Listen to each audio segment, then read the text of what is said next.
Hi ನಮಸ್ತೆ, welcome back smiley farming 24.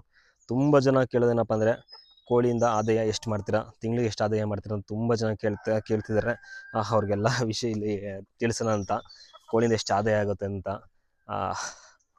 ನೋಡಿ, ನಾನು ಇದನ್ನು ಕಮರ್ಷಿಯಲ್ ಆಗಿ ಅಂತೂ ಮಾಡಿಲ್ಲ. ಆ್ಯಕ್ಚುಲಿ ಒಂದು ಕಡೆ ಕಮರ್ಷಿಯಲ್ ಆಗಿಯೇ ಸೇಲ್ ಮಾಡ್ತಿದ್ದಾರೆ, ಇನ್ನೊಂದು ಕಡೆ ನಾನು ಇದನ್ನು ನ್ಯಾಚುರಾಗಿ ಸಾಕ್ಬೇಕನ್ನೋದ್ರಿಂದ ನನಗೆ ಕಡಿಮೆ ಆದಾಯನೇ ಬರ್ತಿರೋದು.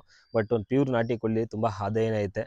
ಅದ್ರ ಮೇಲೆ ಡಿಪೆಂಡ್ ಅಪ್ ನಿಮ್ಮ ಮೇಲೆ, ನೀವು ಯಾವ ರೀತಿ ಸಾಗಾಣಿಕೆ ಮಾಡಿರ್ತೀರ, ಯಾವ ರೀತಿ ನೀವು ಗುರುತಿಸ್ಕೊಂಡಿರ್ತೀರ ಈ ಪಬ್ಲಿಕ್ಕಲ್ಲಿ ಜನಗಳಿಗೆ ನಿಮ್ಮ ಹತ್ರ ಕೋಳಿ ಇದೆ ಅಂತೆಲ್ಲ ಅದ್ರ ಮೇಲೆ ಡಿಪೆಂಡ್ ಆಗುತ್ತೆ. ನೀವು ಯಾವ ರೀತಿ ಸಾಗಾಣಿಕೆ ಮಾಡ್ತೀರಾ ಅದ್ರ ಮೇಲೆ ಡಿಪೆಂಡ್ ಆಗುತ್ತೆ. ಮತ್ತು ತೊಗೊಳೋದು ಜನ ಬಂದು ನಿಮ್ಮ ಹತ್ರ ತೊಗೊಳೋದ್ರ ಮೇಲೆ ಡಿಪೆಂಡ್ ಆಗುತ್ತೆ, ನೀವು ಎಷ್ಟು ಅರ್ನ್ ಮಾಡ್ತೀರಾ ಅನ್ನೋದು. ಮೊಟ್ಟೆಯಿಂದ ಕೂಡ ಅರ್ನ್ ಮಾಡ್ಬೋದು. ದಿನಕ್ಕೆ ಒಂದು 30-40 ಮೊಟ್ಟೆ ಇಡ್ತಾರೆ. ಇವತ್ತಿನ ದಿನ ಪ್ಯೂರ್ ನಾಟಿ ಕೋಳಿ ಮೊಟ್ಟೆ 20 ರೂಪಾಯಿ ಕೂಡ ಬಂದು ತಗೋಗ್ತಿದ್ದಾರೆ. ಆ ಮೊಟ್ಟೆಯಿಂದ ಕೂಡ ಅರ್ನ್ ಮಾಡ್ಬೋದು. ಥಿಂಕ್ ಮಾಡಿ ನೀವೇ, ನಾಟಿ ಕೋಳಿಗೆ ಕೆಲವೊಂದು ಕಡೆ ಕೆಜಿ 600 ರೂಪಾಯಿ, 600 ರೂಪಾಯಿ, ಒಂದು ಗುಂಡೆ ಕೋಳಿಗೆ 900 ರೂಪಾಯಿ, 1000 ಈ ಥರ ಎಲ್ಲ ಇದೆ. ನೀವು ಸಾಕೋದ್ರ ಮೇಲೆ ಡಿಪೆಂಡ್ ಇದೆ. ನನಗೆ ಆದಾಯ ತುಂಬ ಕಡಿಮೆ, ಏನಕ್ಕೆ ನಾನು ತುಂಬ ಜಾಸ್ತಿ ಮಾರಕ್ಕೆ ಹೋಗಿಲ್ಲ, ರೇರು, ಬಟ್ ಒಳ್ಳೆ ಆದಾಯನೇ ಐತೆ.